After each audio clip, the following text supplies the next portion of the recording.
Look how big this storm is. We are seeing the eye wall regenerating, indicating that we may see strengthening. I just don't see the Hurricane Center deviating much from southeast Louisiana. Do not go home tonight. Do not go home tomorrow.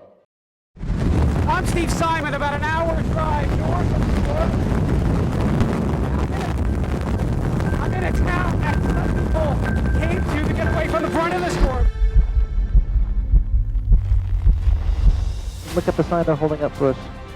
The small girl is now getting in with the younger girl. It looks like a bomb completely blew up this side of the building. It's absolutely undescribable here. I can't even put into words what we're feeling here in this aircraft, and just seeing what we're seeing, it's just, there's nothing left. Oh, 20 years ago, Hurricane Katrina happened, which was a devastating hurricane. It was, Category 5? Cat 5, yeah. Cat 3, I think, when it made landfall. 125 mile an hour winds. It left the whole Louisiana without homes, jobs. It was a whole bunch. But tell me about your experience, Coach Nate. We couldn't get home in our car, so my dad actually loaded down a backpack with Diet Mountain Dews, because that's what my aunt was drinking a lot of at the time.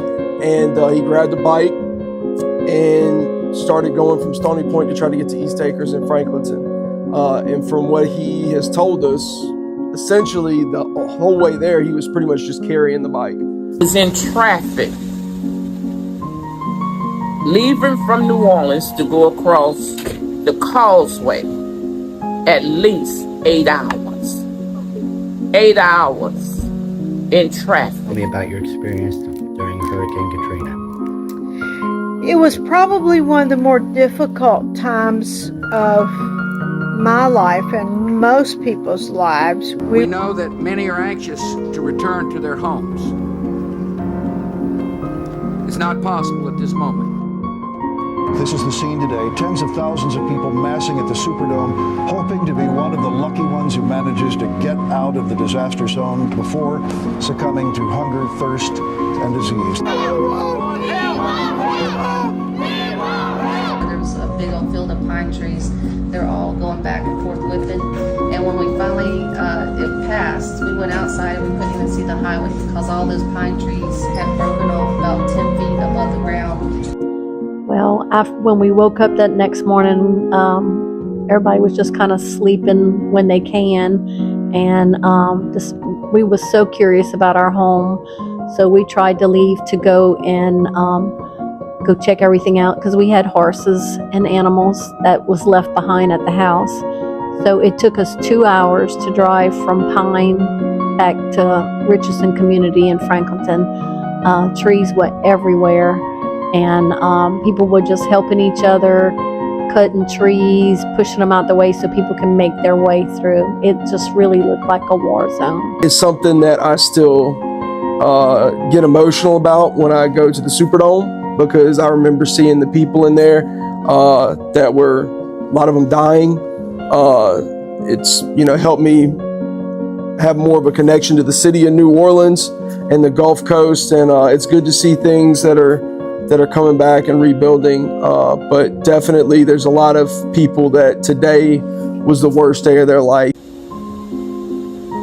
As of today,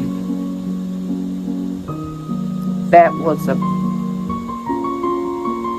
the worst hurricane I've ever been through. And still today, it still have an impact on all of the people in Louisiana, in New Orleans, surrounding area, due to our mental state of it. Mental state, we never got treated for that, what we went through. We had to just keep pushing on and rely on our faith. However, it's still unreal, because what we've been through, still going through. But Katrina took a toll on our mental and physical state. I think it's reasonable to, if we have another catastrophic storm, to expect some flooding, but hopefully it won't be to the level that we had with Katrina.